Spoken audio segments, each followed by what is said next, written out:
اعوذ باللہ من الشیطان الرجیم، بسم اللہ الرحمن الرحیم۔ باب نمبر 3 متوازن غذا کا یہ چیپٹر کی مکمل ریڈنگ کرنے کے بعد ہم آج اس کی ایکسرسائز یعنی بک ورک حل کریں گے۔ تو کویسچن ہے مندرجہ ذیل خالی جگہوں کو پر کیجیے۔ فل دا بلینکس یعنی حل جگہ نمبر 1، مایونیز انسان کو نہ صرف ڈیش کر دیتی ہے بلکہ یہ جلدی ڈیش بھی نہیں ہوتی۔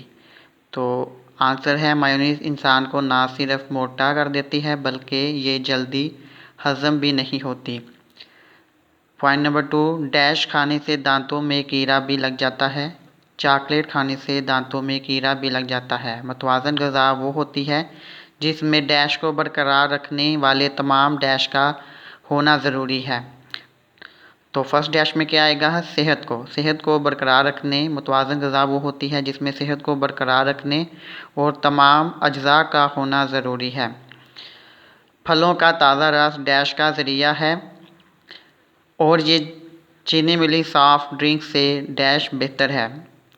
پھلوں کا تازہ رس توانائی کا ذریعہ ہے اور یہ چینی ملی سافٹ ڈرنک سے 1000 گنا بہتر ہے۔ ان پوسٹروں کو ہم اپنی کمرہ جماعت کے باہر اور ڈیش پر اور ڈیش کے باہر لگائیں گے، یعنی نوٹس بورڈ اور کینٹین کے باہر لگائیں گے۔ اس کے بعد نیکسٹ پیج پہ کویسچن ہے، زارا اور شازیہ کی طرح آپ بھی متوازن غذا اور اس کے فوائد پر ایک خوبصورت پوسٹر تیار کیجیے۔ پوسٹر میں مختلف صحت مند غذاؤں کی تصویر بھی لگائیے اور ان کے بارے میں اہم نکات بھی لکھیے۔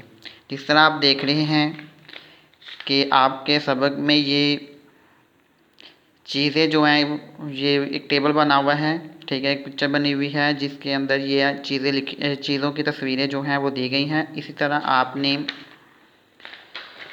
یہاں پہ غذاؤں کی تصویریں بھی لگانی ہے، یعنی صحت مند غذاؤں کی تصویریں بھی لگانی ہے اور ان کے بارے میں ایک ایک جملے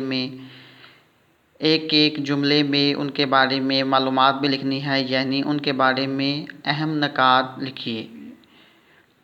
اس کے بعد نیکسٹ کویسچن ہے تخلیقی لکھائی عملی سرگرمی۔ بچوں، درخواست لکھنا تو آپ پچھلی جماعت میں سیکھ ہی چکے ہیں۔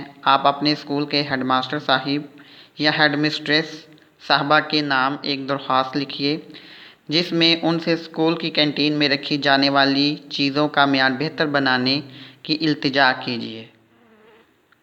تو سب سے پہلے میں آپ کو بتاتا چلوں کہ درخواست کہتے کس کو ہیں۔ درخواست کا تعارف کیا ہے؟ تعارف، ہم کسی افسر، استاد یا ہیڈ ماسٹر صاحب کے نام کچھ گوش گزار کرنے یا چھٹی لینے کے لیے تحریری گزارش کرتے ہیں تو اسے درخواست یا عرضی کہتے ہیں۔ خطوط نگاری کی طرح اس کے بھی کچھ اہم اصول ہوتے ہیں۔ کون کون سے اصول ہیں؟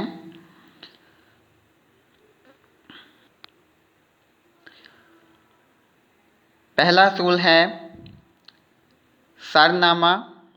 درخواست میں سب سے پہلے افسر کا عہدہ لکھا جاتا ہے، یعنی افسر کا نام اور عہدہ لکھا جاتا ہے۔ اس کے بعد القاب، افسر، استاد یا ہیڈ ماسٹر صاحب کا لقب لکھا جاتا ہے۔ اس کے بعد اصول نمبر 3 ہے نصف مضمون، یعنی پہلی سطر سے گزارش ہے لکھ کر بات شروع کی جاتی ہے۔ اس کے لیے لکھائی صاف اور املا درست ہونی چاہیے۔ نیز علامات وقف کا بھی مناسب استعمال ہو، یعنی عارضی ٹھہراؤ کا بھی مناسب استعمال ہو۔ درخواست کا مضمون سادہ اور عام فہم ہونا چاہیے۔ چھوٹے چھوٹے جملوں میں درخواست لکھی جائے۔ آخری اصول ہے اصول نمبر 4 خاتمہ، یعنی درخواست کے اختتام پر عین نوازش یا آداب وغیرہ اور آخر میں بائیں طرف درخواست گزار اپنا نام اور پتہ لکھتا ہے۔